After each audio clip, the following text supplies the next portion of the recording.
Because it's kind of based on an MPC kind of concept, so it has pads and then you can design the sounds from there. But it's really, it's kind of a flexible, open kind of working environment. You can design it how you want it to be. You can change, you know, the colors, the pad layouts. You can drag things in from the desktop straight away. You don't have to negotiate the browser too much. It's pretty kind of intuitive that way, with getting your sounds kind of up and running quickly. And also it comes with a whole bank of what's called BTXs, which are kind of sound banks that you can just start off with.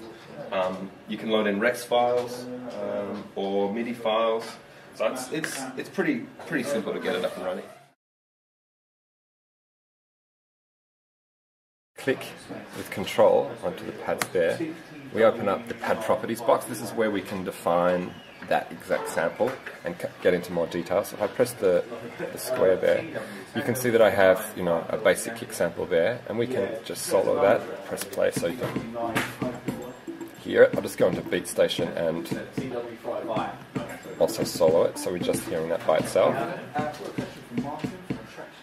Okay. So this is basically where we go into detail with the sound itself. Like I can change the pitch,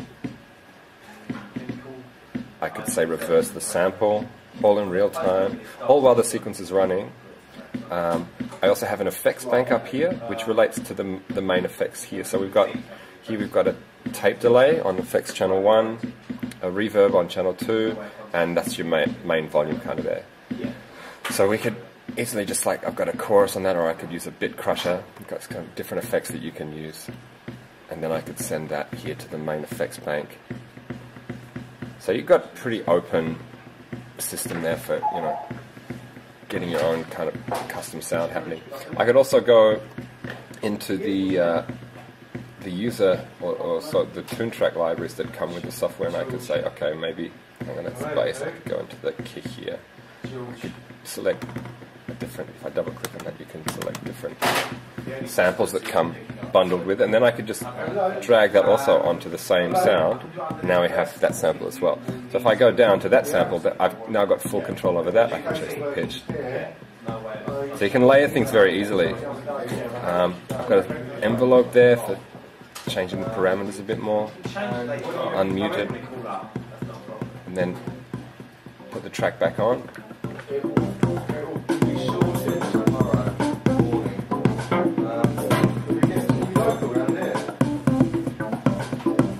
Okay, so that's kind of how we would treat the sounds. Also, what I can do is if I have a Rex file, if people don't know what Rex files are, it's like where you slice up audio and you can actually load it in as a MIDI file. What I'll do is I'll go over here, I can just load a Rex file directly in. There we go. Say I've got, let me see, like I've got kind of an electro style loop. I'll just go into here, to the instruments. I can just load that directly in, just like this. And you can see it's loaded straight away. I can play that then. So it's pretty straightforward, pretty easy to use. And then I could either load the entire loop onto one of the free pads, and then when I play that, that's playing the entire loop. Or I could also just load the individual samples onto loops as well. See? So it's a great way, like I was talking about before, if you're a drummer and you want to get into e-drumming or something like that, because of the Easy Drummer heritage, obviously, you can do it quite easily, because you can just load in samples from vinyl or whatever and, you know, create your own library pretty straightforward and quickly and intuitively. Alright, so this is like one of the internal MIDI sounds. I'll just go over here and select a groove from the browser. Press play. Okay. Probably not something I'd select, but for now let's do it like that. So say for some strange reason I like the sound of that, what I can do is I can drag the entire, like I can drag the entire loop into Logic by selecting drag MIDI as audio.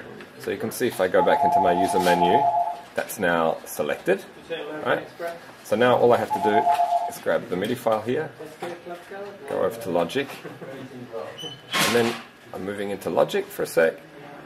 My host, or any other host, but if it's Pro Tools or Cubase, I can then just go here. Now it's actually audio from so that's quite handy if you have like a loop that you've created by accident, because the software is so simple, and it also kind of screams that that you should experiment with it and kind of get your hands dirty. It's a good way of kind of compiling loops and different things straight into Logic or whatever host you're using, and continue working that way.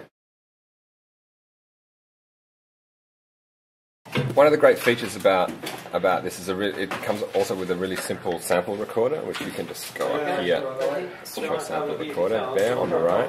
So this is kind of where you can just grab a trusty microphone, SM57, or whatever you got lying around, or even the internal mic on the backboard. And if you go, if you have a look over here, you just got like a simple input kind of mode. There you go. Over here, you can select your audio driver, audio in channels, and you can just like, I got it set up with a metric halo at the moment, so I've just got kind of a really simple just kind of recording setup going, and I can just press record, hello, toot, hello, hello, hello, or record knee slapping or hand clapping or whatever you want. And then I can use these locators and just grab whatever. Let's go for the knee slap, the good old knee slap. Then I can play it, have a listen to it. Well, that's me talking. Go over here. Okay. So, like that. Okay, so say we don't like it, I can just erase the whole thing, start again. So it's working pretty straightforwardly. 2, 1, 2. That was an award-winning performance. Let's go over here. That, there. If I want to zoom in, I can zoom in here on the right.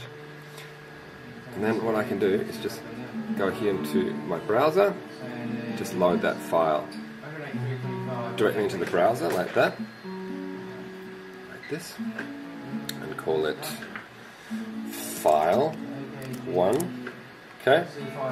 Or I could load it directly onto a pad straight away. Then I could go into pad properties like I was talking about before, just press that little cross there and just change the pitch, put some effects on it,